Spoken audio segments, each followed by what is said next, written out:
C'est bon? Allez, on y va. Ah, il n'y a pas Hélène, il y a pas. Oui, elle est partie avec la main, il paraît.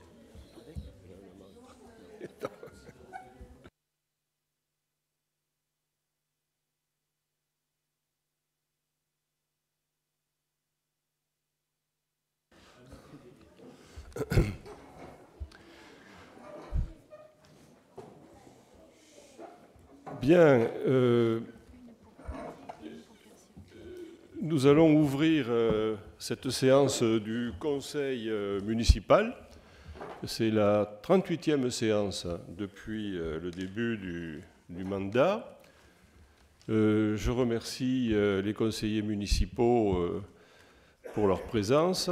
Je remercie le public aussi qui nous fait l'honneur d'assister à nos travaux, le représentant du Midi Libre, M. Mouillot, et vous dire que nous vivons actuellement des moments importants. Hier soir, nous avons inauguré à Clermont la renaissance du cheval Bayard, un très bel animal qui a été réalisé par des bénévoles remarquables d'une association locale.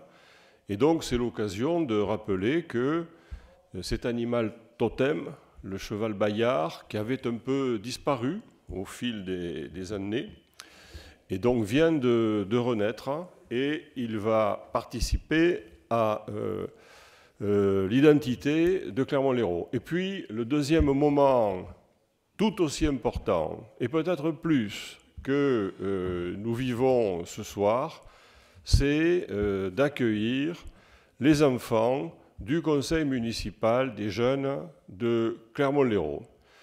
Je voudrais dire à ces jeunes, à leurs parents, que nous sommes très honorés qu'ils aient d'abord franchi le pas pour être présents, faire acte de candidature, prendre des responsabilités.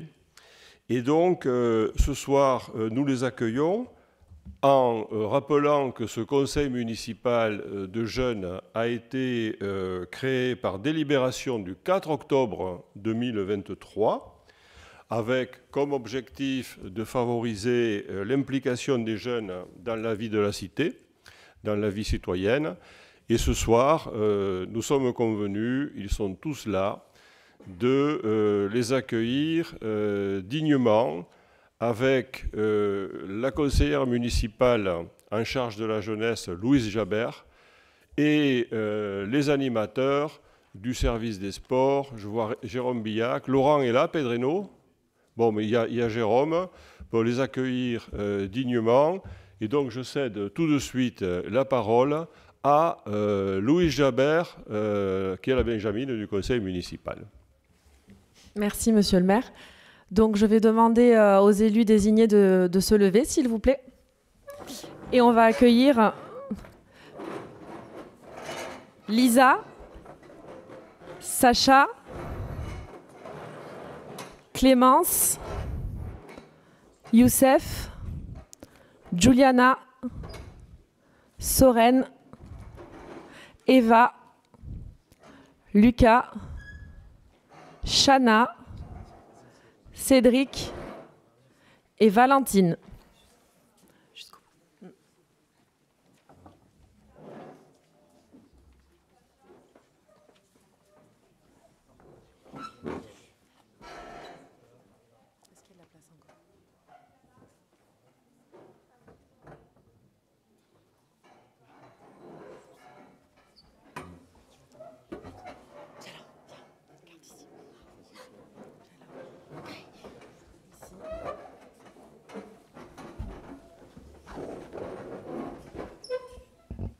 Alors, je vais vous demander d'allumer les micros pour qu'ils puissent se présenter.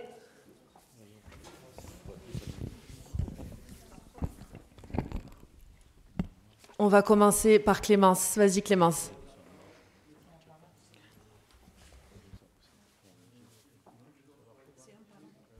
Alors, j'éteins mon micro. Bonjour, je m'appelle Clémence Cureau J'ai 11 ans et je suis au collège Saint-Guilhem.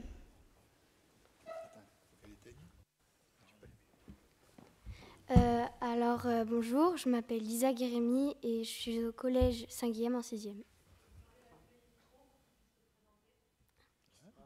Mais c'est le retour. Ah. Tu coupes, il n'y a plus dessus. Bonjour, je m'appelle Sacha Samaxin, je suis en 6e 1 et je suis au collège du Salagou. Tu coupes. Bonsoir, je m'appelle Juliana Elnecave, j'ai 11 ans et je viens du collège Saint-Guilhem. Bonjour, je m'appelle Soren Mario, j'ai 10 ans et demi, je suis en 6e 1 et je suis au collège du Salagou. Bonsoir, je m'appelle Youssef, je suis en 6e 2 au collège du Salagou. Bonjour, je m'appelle Eva Gutiérrez, je suis en 6e au collège Saint-Guilhem. Bonsoir, je m'appelle Lucas Vacon, je suis en 6e 2 au collège du Salagou. Bonsoir, je m'appelle Chana et je suis en 6e au collège du Salagou. Bonjour, je m'appelle Cédric Lébert Duvillers, je suis en 5e 2 et je suis au collège du Salagou. Bonjour, je m'appelle Valentine Fricard et je suis au collège de Saint-Guilhem. Alors, ils vont nous lire un petit discours de présentation pour évoquer leurs projets et leurs ambitions pour améliorer la ville. Monsieur le maire, mesdames et messieurs les élus, mes chers citoyens, c'est un réel plaisir que nous prenions la parole en ce jour en tant que membres du tout nouveau conseil municipal des jeunes de Clermont-Lérault. Nous sommes fiers et honorés d'avoir été choisis pour représenter la jeunesse de notre ville et pour contribuer à son développement. Nous sommes conscients des défis qui nous attendent, mais nous sommes également pleins d'énergie et d'enthousiasme pour les révéler. Notre objectif est de travailler ensemble, en collaboration avec tous les jeunes, pour faire de Clermont-Lérault un endroit encore meilleur pour vivre, étudier et grandir. Nous avons de nombreuses idées novatrices et ambitieuses pour aborder les questions qui nous tiennent à cœur, telles que la protection de l'environnement, l'accès à l'éducation et à la culture, ainsi que la promotion du bien-être des jeunes. En tant que représentants de la jeunesse, nous nous engageons à promouvoir l'inclusion, la diversité et l'égalité des chances. Chaque jeune de notre ville mérite d'avoir une voix et une place dans nos décisions. Nous sommes impatients de travailler avec vous tous pour construire un avenir meilleur pour Clermont-Lérault. Ensemble, nous pouvons accomplir de grandes choses. Merci pour votre confiance et votre soutien.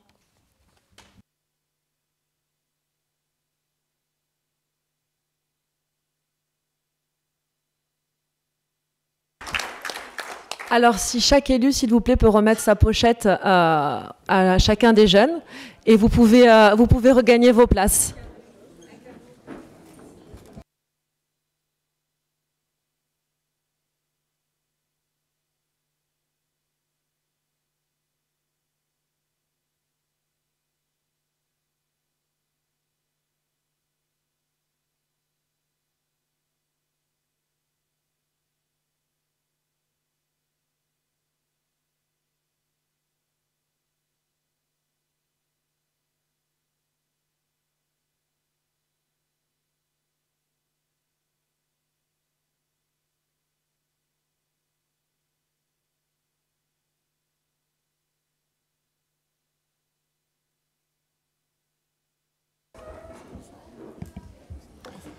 Voilà, donc merci aux jeunes du conseil municipal de jeunes. C'est un moment de fraîcheur.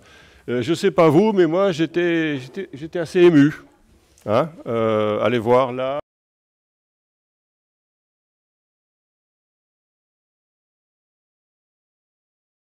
Parce que le conseil municipal est installé. Mais désormais, il va falloir le faire vivre, il va falloir l'animer et donner à ces jeunes la possibilité de s'exprimer et surtout de tout mettre en œuvre pour prendre en considération les propositions qu'ils pourront nous faire. Et ensuite, ces propositions, bien sûr, seront examinées au niveau du conseil municipal des adultes. Donc merci à ces jeunes. Je vais maintenant ouvrir officiellement la séance du conseil municipal et procéder à l'appel des présents, si on me donne la feuille. Merci. Voilà. Donc je suis présent. Jean-Marie Sabatier. Présent. Isabelle Le Goff. Georges Lecave. Présent. Michel Guibal. Présent. Jean-François Faustin. Présent. Elisabeth Blanquet a donné procuration à Jean-Luc Barral. Jean-Luc Barral. Véronique Delorme. Jean-Jacques Pinet. Présent. Georges Bellard. Présent. Cathy Klein a donné procuration à Jean-Marie Sabatier.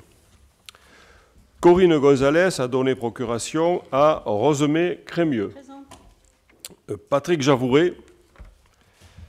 Joël Mouchou. Présent. Rosemée Crémieux. Présent. Hélène Sinési a donné procuration à Isabelle Le Goff. Stéphane Garcia a donné procuration à Michel Guibal. Michael Deltour. Présent. Louis Jabert. Présent. Jean Garcia. Présent. Marie Passieux. Il y a un écho, c'est normal? C'est bon? Bon, d'accord. Claude Blaot-Poncé. J'ai oublié. Paquita Mediani. J'ai toujours un stylo, j'ai oublié d'en prendre. Nous vous écoutons toujours avec beaucoup de plaisir, Monsieur Pinet, mais là, c'était un peu surabondant. Du coup, je ne sais plus où j'en étais. Paquita Mediani. Claude Blau, où est-ce qu'elle est passée? Ah oui, d'accord, en bas. Paquita Mediani, Franck Ruquier.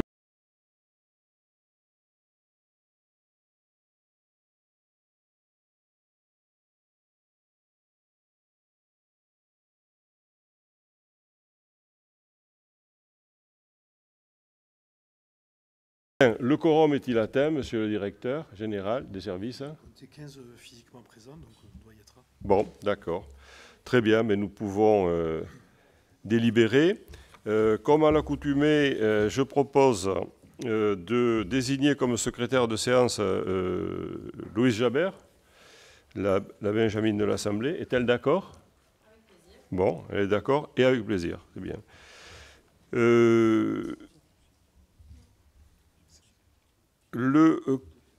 Alors, la dernière réunion du Conseil ayant eu lieu le 6 mars dernier, avec un contenu et des débats très riches, le procès-verbal n'a pas pu être rédigé dans les temps pour être joint avec la convocation qui vous a adressée. C'est exact? C'est ça. Bon, et donc on l'enverra quand? On le regardera à la prochaine séance du Conseil. À la prochaine séance du Conseil. Elle sera donc l'ordre du jour, l'approbation du procès-verbal sera l'ordre du jour de la prochaine réunion du Conseil. Donc, sans préambule, nous abordons le débat d'orientation budgétaire dans le cadre du ROB qui intervient sur la base des données communiquées dans le rapport du même nom qui a été adressé à chacun des conseillers municipaux. Le point de départ de ce ROB est la situation des finances de la commune au 31 décembre 2023 pour discuter des orientations 2024. Donc il n'est pas question à ce stade de rentrer dans les détails, il s'agit bien d'un rapport d'orientation, mais ce sujet sera abordé en détail, celui-là, au moment de l'examen du compte administratif qui sera à l'ordre du jour de la réunion du 10 avril prochain, au cours duquel nous présenterons le projet de budget prévisionnel. Donc l'idée est de se concentrer sur les orientations du budget 2024.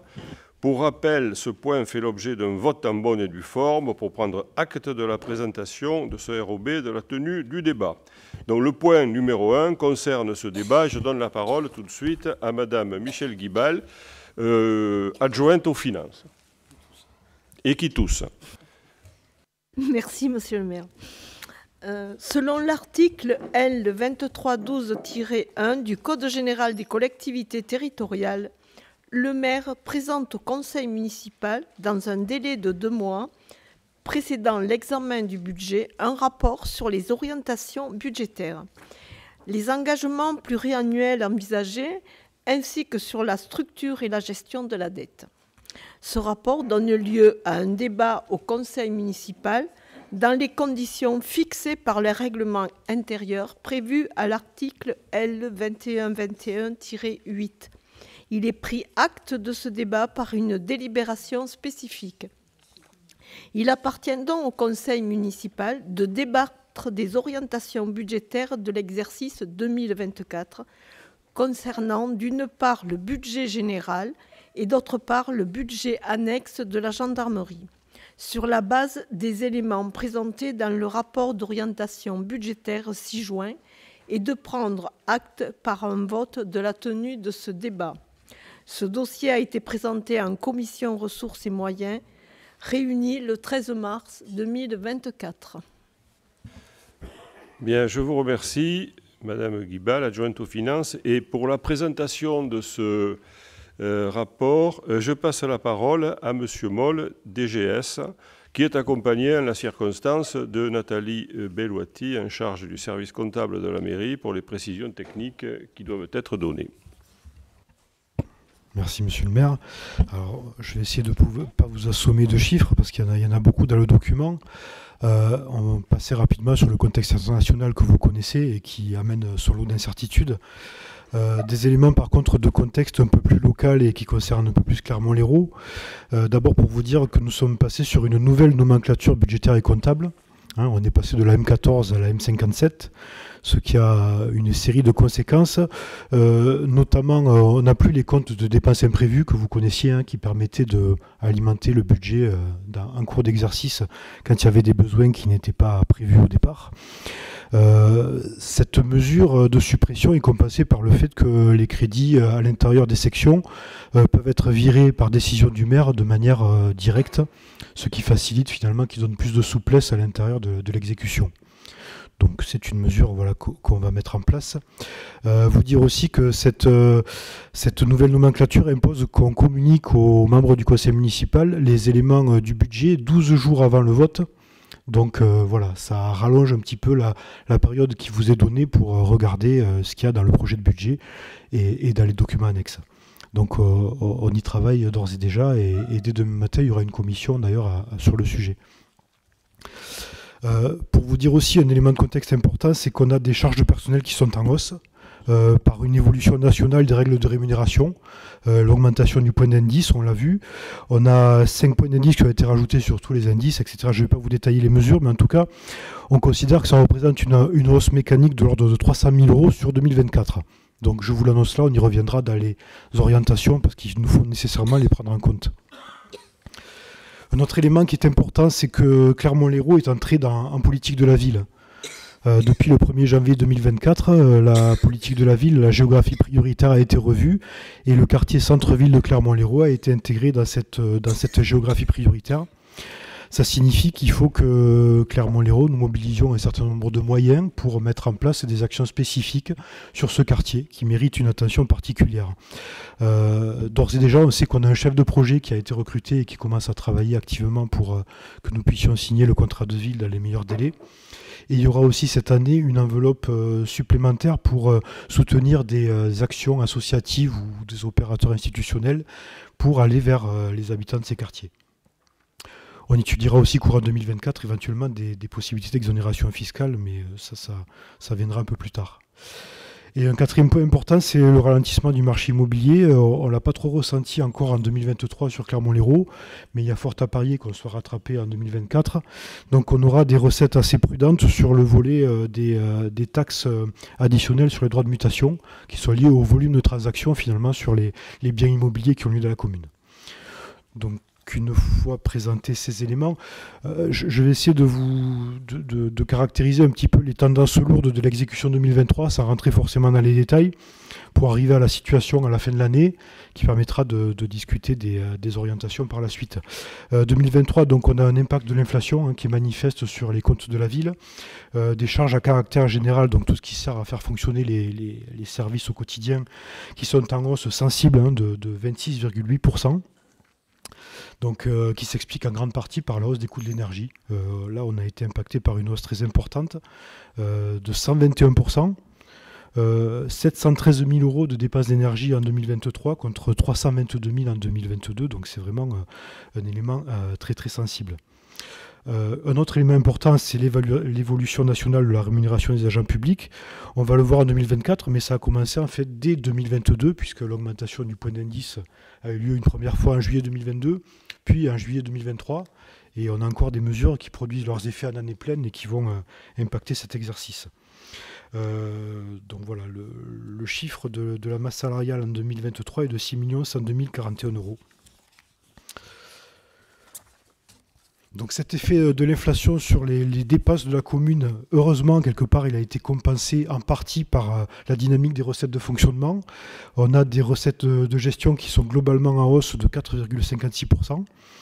D'une part parce que les recettes fiscales ont progressé, elles ont progressé de 6,58% avec un montant de 7 736 166 euros en 2023, donc c'est de très loin la principale recette de la commune.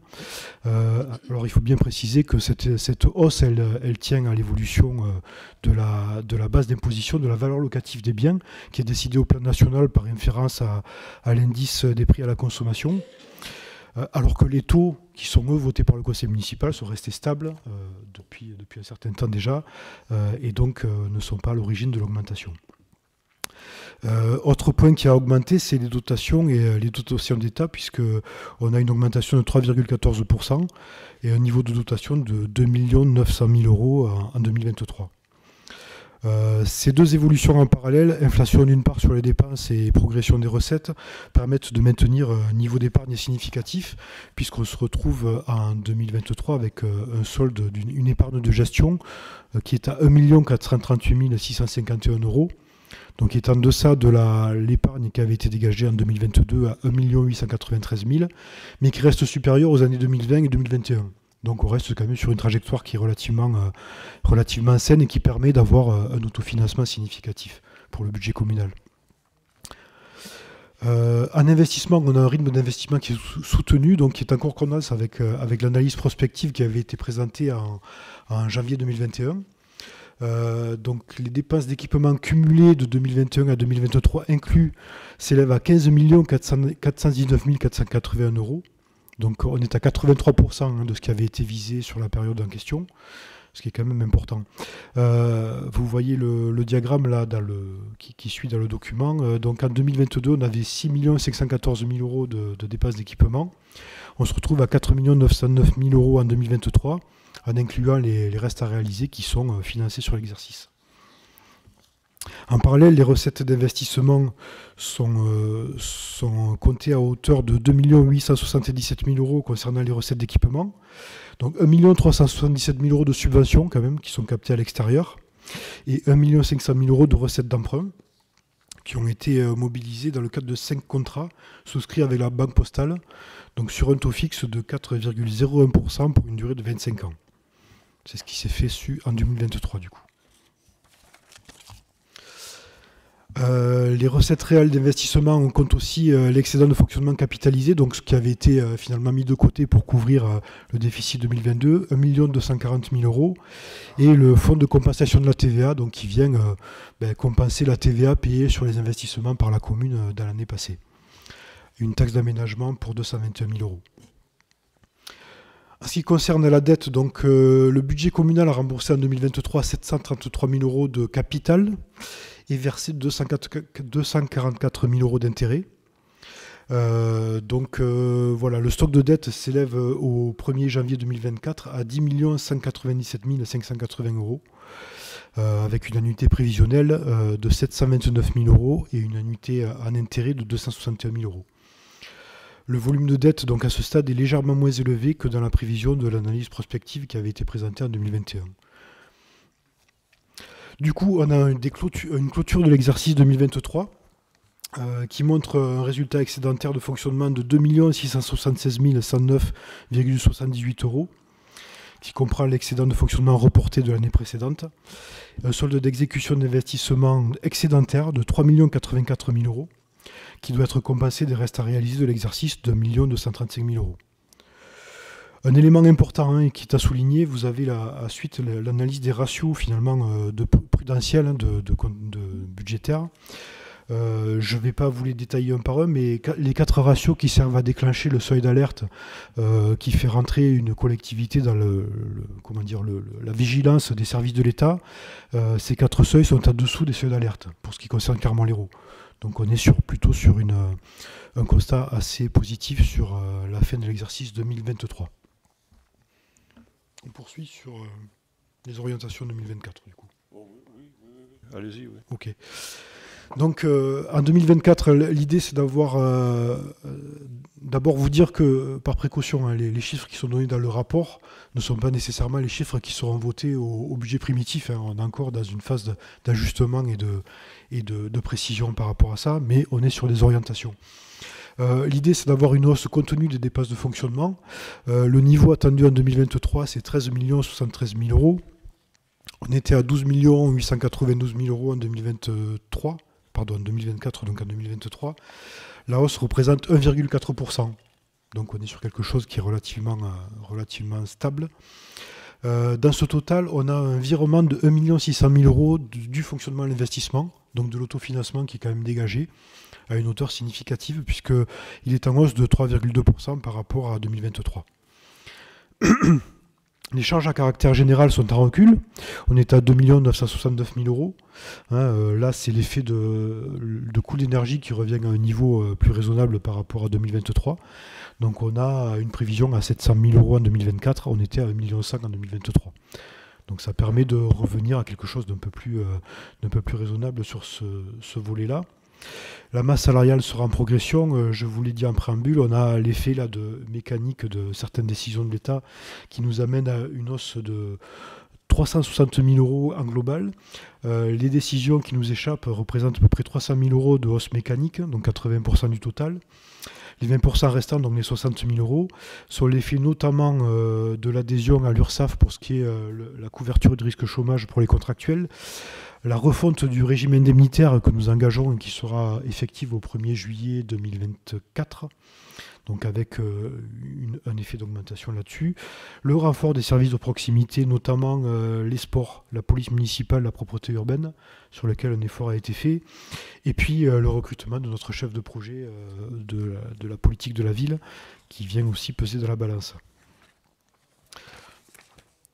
On a un effort qui est porté sur les charges de gestion courante, les autres charges de gestion courante, notamment au niveau de la subvention au CCAS, avec 10 000 euros supplémentaires. Donc la subvention passera de 310 000 à 320 000 euros en 2024. Et on retrouve aussi cet effort sur le soutien à la politique de la ville, avec des actions qui seront soutenues au titre notamment des associations qui se positionneront pour amener des activités dans le quartier prioritaire. Face à ces dépenses, on a une évaluation prudente des recettes de fonctionnement. Vraiment, la prudence, c'est le mot d'ordre essentiel parce qu'on a quand même pas mal d'incertitudes sur le contexte global. Et on voit que les finances de l'État sont quand même relativement tendues, pas mal d'interrogations autour de ça. Donc on a un ajustement à la baisse des recettes issues des services et du domaine, 434 000 euros de prévision. On était à 481 000 euros en 2023. On a bien sûr les recettes fiscales à 7 201 000 euros, la principale recette. Là aussi, en repli par rapport à la prévision 2023, pour les mêmes raisons de prudence. Et notamment aussi parce qu'on a ce ralentissement du marché immobilier que j'évoquais tout à l'heure, avec la taxe additionnelle au droit de mutation, et une recette aussi sur la taxe sur la consommation finale d'électricité, dont une fraction va être reversée à Aéroénergie pour financer un programme de modernisation de l'éclairage public sur la commune, donc avec bien sûr des solutions qui seront moins énergivores, et à la clé, on l'espère, une réduction significative de la facture d'énergie là aussi. Les recettes de dotation, là aussi, 2 492 000 euros de prévus. On était à 2 885 000 en 2023. Et là, on retrouve la préoccupation sur le soutien que l'État pourra amener ou pas aux communes et aux collectivités en général. On a en parallèle une poursuite des investissements sur le rythme de l'analyse prospective qui a été menée en 2021. On prévoit 11 617 000 euros de dépenses d'investissement en 2024. Donc bien sûr, l'idée directrice est de poursuivre la gestion pluriannuelle des opérations structurantes qui sont incluses dans le plan pluriannuel d'investissement. On aura dans ce plan 2 988 000 € de prévus. Et 2 nouvelles opérations qui sont d'une part la plaine des jeux de l'Estagnol, où il est prévu d'équiper l'espace avec des équipements de style skatepark, pump track, workout. C'est tous ces noms-là anglais que... Workout, je crois que c'est des espèces d'agrès pour musculation, en fait, en extérieur. Bon, c'est bon, on est en phase.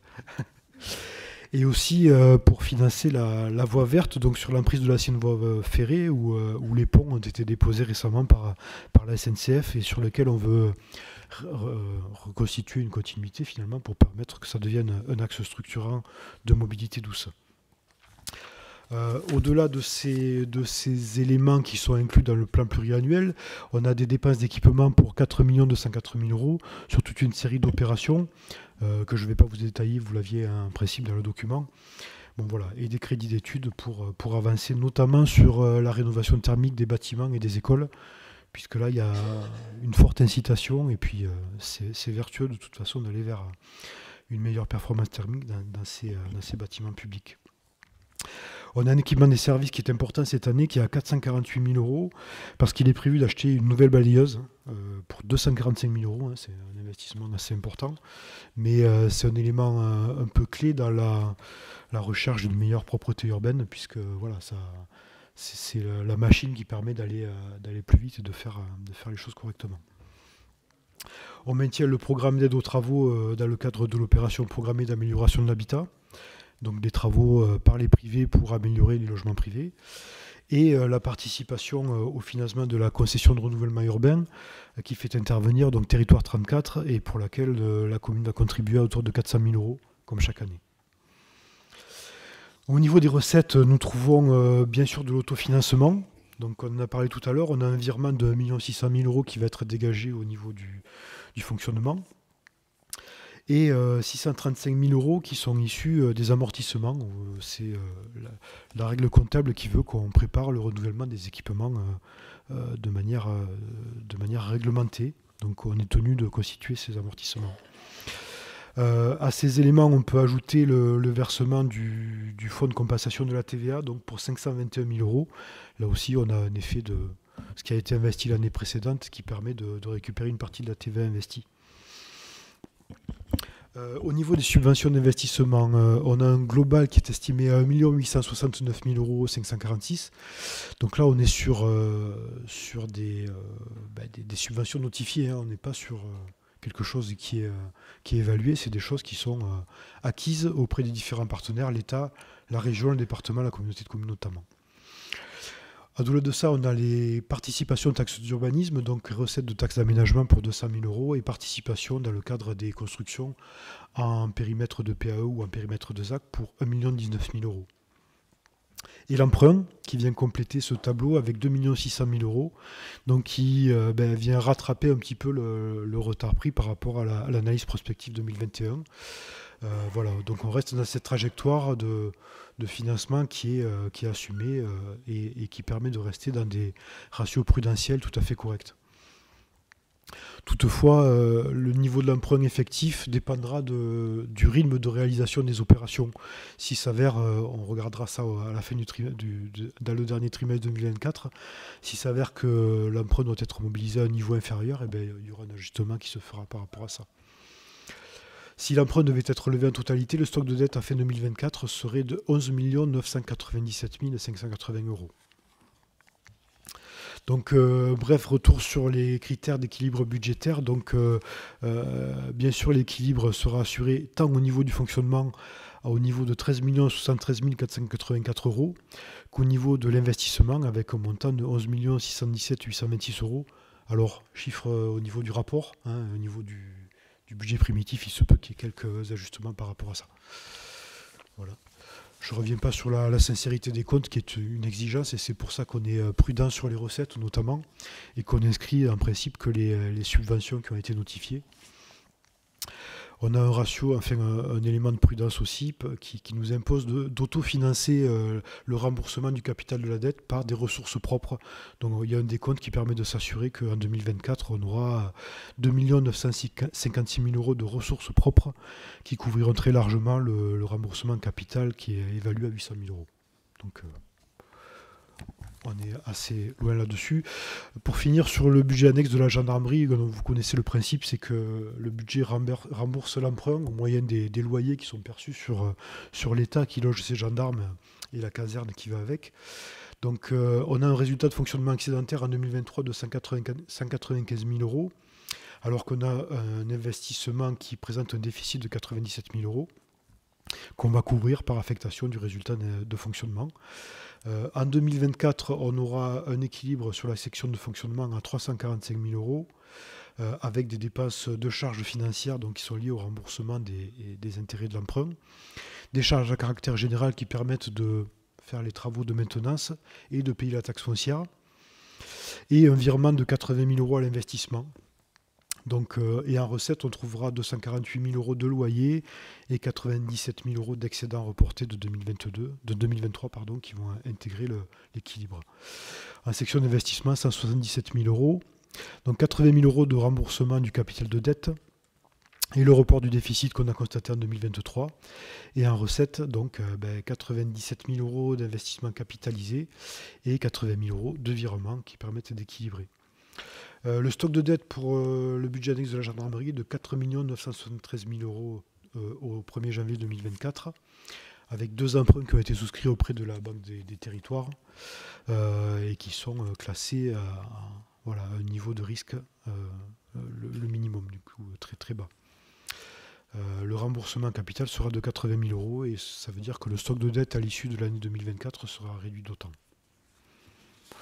Voilà pour la présentation, j'espère ne pas avoir été trop lourd. Merci, non, c'est un exercice un peu ardu pour essayer d'éviter la sécheresse des chiffres pour présenter des orientations, et on en est là, puisqu'il s'agit d'un débat d'orientation. Y a-t-il des questions, des observations ?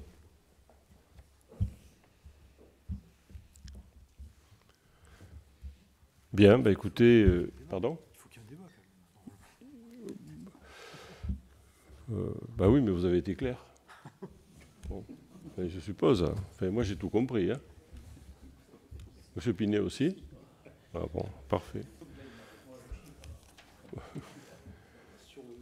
Bien, écoutez, je me vois qui est contre, qui s'abstient, et nous en décidons à l'unanimité. Je vous remercie. Et nous passons au point suivant, qui est le point numéro 2. Il n'y en a pas beaucoup, des points, mais bon, ils sont...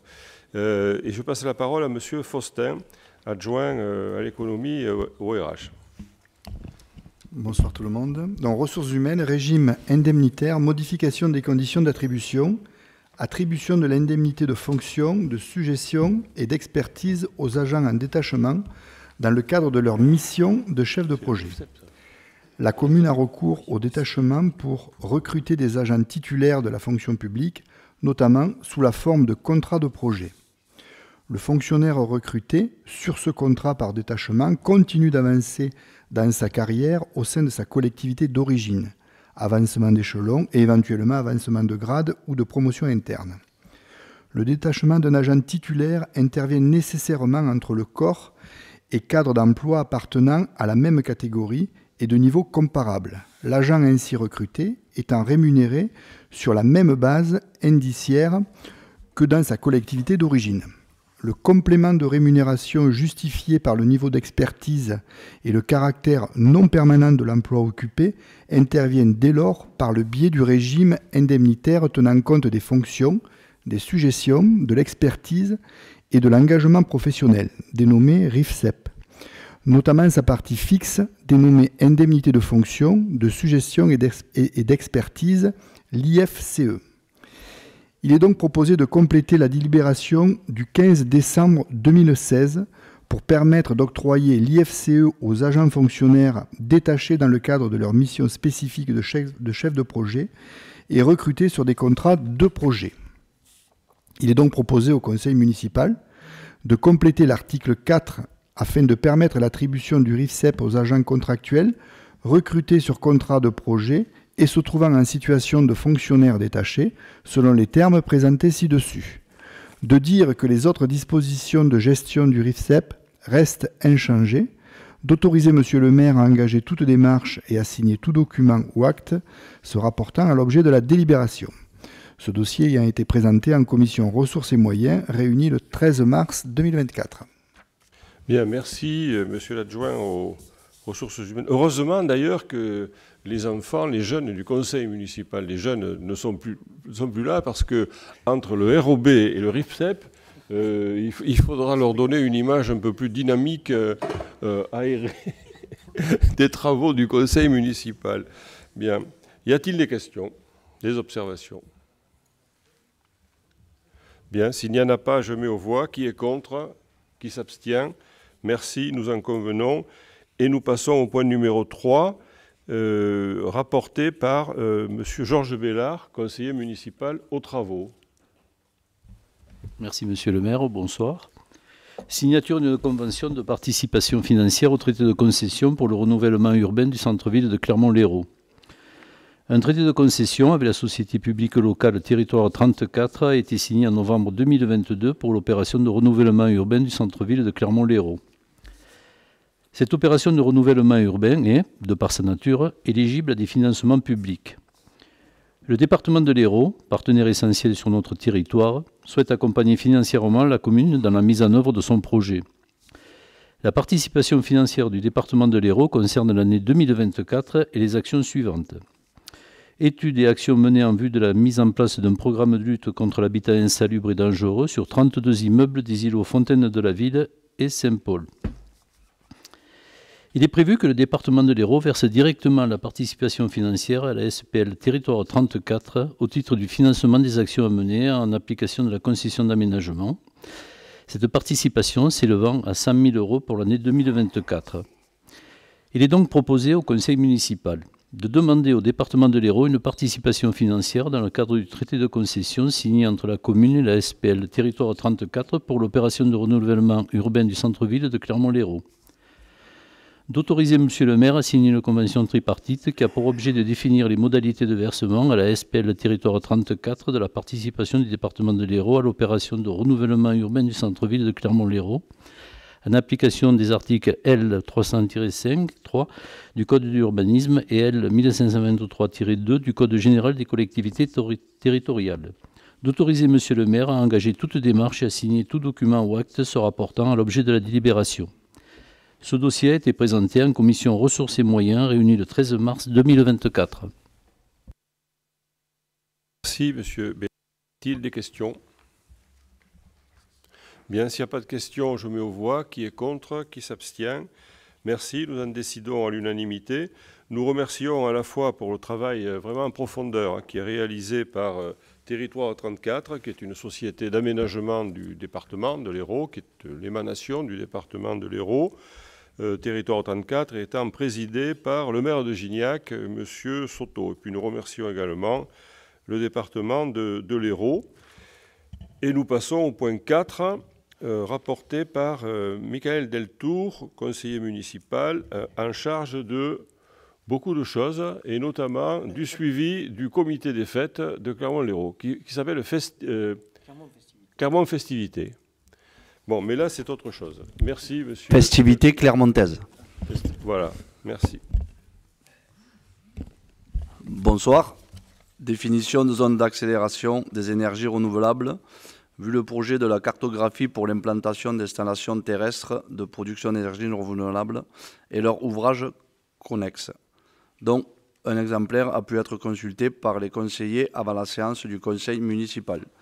Considérant que ce projet prévoit l'institution d'une zone d'accélération pour l'énergie solaire sur les parties du territoire communal mentionnées ci-dessous selon le plan annexé. ZAC des Tannes-Basses, ZAC de la Salamane, ZAC des Prés, zone de l'Estagnol, ancienne déchetterie et terrain attenant à Balcéders. Considérant qu'il est opportun de faciliter le développement des zones des énergies renouvelables sur le territoire communal, il est proposé au conseil municipal de valider la définition des zones d'accélération pour l'implantation d'installations terrestres de production d'énergie renouvelable, ainsi que leur ouvrage connexe visé ci-dessus, est tel qu'annexé à la présente délibération, d'autoriser Monsieur le maire à transmettre dans un délai de 6 mois à compter de la mise à disposition des informations prévues au 1er du présent 2 au référent préfectoral mentionné à l'article L 181-28-10 du Code de l'environnement et l'établissement au public des coopérations intercommunales dont elles sont membres et, le cas échéant, à l'établissement public mentionné à l'article L 143-16 du Code de l'urbanisme, d'autoriser Monsieur le maire à engager toute démarche et à signer tout document ou acte se reportant à l'objet de la délibération. Ce dossier a été présenté devant la Commission environnement et aménagement de l'espace en date du 14 mars 2024. Merci, Monsieur Deltour. Y a-t-il des questions, des observations? Donc je mets aux voix qui est contre, qui s'abstient. Pardon? Monsieur le Premier adjoint veut faire une observation, qu'il la fasse. Oui, non, simplement pour préciser que suite à la commission aménagement, on avait parlé du périmètre au niveau des Abalcèdes. Il y a eu une modification, on a tenu compte de ce qui avait été proposé. Voilà.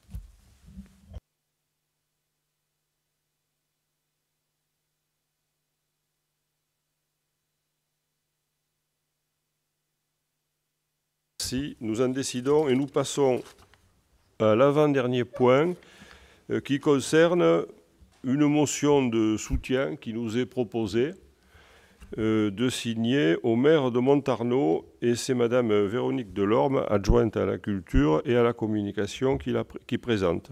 Merci. Merci Monsieur le maire, bonsoir. Motion de soutien au maire de Montarnod. Depuis plusieurs années maintenant, le site du Mas-Dieu, site protégé en grande partie au travers du dispositif Natura 2000, Garrigues et montagnes de l'Amour et d'Omnas, fait l'objet de différents projets de développement malgré les fortes contraintes qui s'imposent à cet espace. La coopérative Macondo s'est installée sur le site pour y développer des activités dédiées à la transition écologique et à l'environnement. Au dire de la commune, cette coopérative est installée sans permis de construire, reçoit des élèves au mépris de la réglementation relative aux aléas feux de forêt et développe une forme de cabanisation que Monsieur le maire et son équipe municipale se doivent de combattre. Considérant que les inquiétudes de ce que cette affaire, au-delà des considérations juridiques, n'engendre pas de querelles plus personnelles à l'encontre du maire de Montarnod et de sa famille, considérant que face à la multiplication de faits particulièrement dommageables touchant bon nombre d'élus de notre pays, l'ensemble du conseil municipal soutient pleinement leurs collègues dans sa lutte pour la justice et le respect des lois de notre République, et propose d'adresser cette motion de soutien à Monsieur le préfet, Monsieur le sous-préfet, Messieurs les députés et sénateurs, Madame la présidente de région, Monsieur le président du département, Monsieur le président de l'Association des maires de l'Hérault. Merci Madame Delorme. Simplement pour rappeler que cette proposition de motion nous est soumise par la communauté de communes de la vallée de l'Hérault, qu'elle a également été adoptée par l'association des maires du département et que toutes les communes ont la possibilité de la signer en l'examinant bien sûr devant le conseil municipal. Je ne sais pas, avez-vous des observations, des questions à poser? Oui. Oui.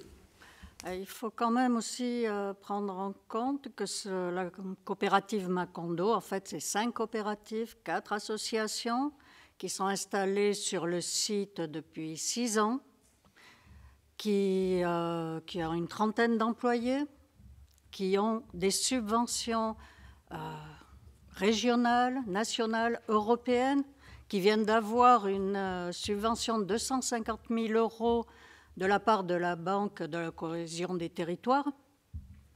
Ce n'est pas quelques personnes qui sont là en cabanisation, quand même. C'était un projet qui a été soutenu par la précédente mandature et qui va sûrement se terminer au tribunal. Et donc, je pense qu'il faudrait laisser la justice faire, plutôt. Voilà. Oui, certainement. Bon, nous, on est saisis par cette motion. Ce qu'on regarde, pour aller au plus simple, c'est que personne dit du mal de cette coopérative. Hein. Elle a pignon sur rue. D'ailleurs, elle a reçu des subventions. Mais il se trouve qu'il n'y a pas eu de permis de construire de délivré. D'après ce qu'il est marqué, il semblerait qu'il n'y en ait pas. Il n'y a pas de permis de construire. Enfin, il y en a quand même là. Au dire de la commune, elle serait installée sans permis de construire. Il n'est pas marqué, elle n'a pas de permis. C'est là qu'il y a tout le litige. Elle avait un bail de 32 années signé par la précédente mairie. Non, il n'y a eu en tout cas aucune volonté de négociation, d'accord, pour arriver à trouver une entente. Voilà, c'est juste les remarques pour un peu informer quand même un peu plus de la situation. Vous faites bien, Rosemée. Bon, ceci dit, tout passe au contrôle de légalité. Le représentant du contrôle de légalité, c'est le préfet, par délégation le sous-préfet. Et le sous-préfet de l'ODEV indique que Macondo doit revoir sa copie. Bon, alors ça ne remet pas en cause, du moins je le suppose, et je l'espère, hein, les activités de cette coopérative, mais il semble que la règle de droit n'ait pas été respectée, ce qui est un peu curieux d'ailleurs, parce que derrière il y a eu des subventions, etc. Ceci dit, les collectivités territoriales sont libres d'accorder des subventions. Voilà, bon, moi, je ne sais pas moi ce que vous en pensez, mais moi, ce que je regarde dans cette histoire, en tant que maire, c'est de soutenir le maire de Montarnod. Voilà. C'est ça, exactement. Après, bon, chacun le voit. Donc, il y a des interventions. S'il n'y en a pas, je mets aux voix qui est contre, qui s'abstient. Et qui d'autre? Oui. 1, 2, 3, 4. Et donc, nous adoptons cette motion. Bon, ça nous est tombé dessus, hein, finalement. Bon, on n'a pas un degré d'implication très fort, hein, dans ce domaine. Voilà. Bien. Ensuite, nous passons au point numéro 6, sans vote, monsieur le premier adjoint, ça concerne les DIA non préemptés. Bon, ce soir, je pense que je peux les passer toutes, non?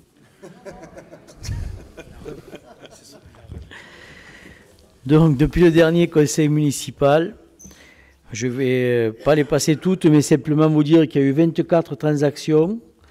Il y a 24 transactions qui sont projetées pour un montant total de 5 057 000, soit en moyenne 210 734 €.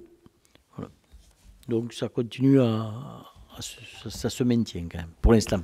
Bon, ben, le petit paquebot est sur son air pour l'instant. On ne sent pas de fléchissement par l'intermédiaire des DIA en ce qui concerne les échanges immobiliers, quoi.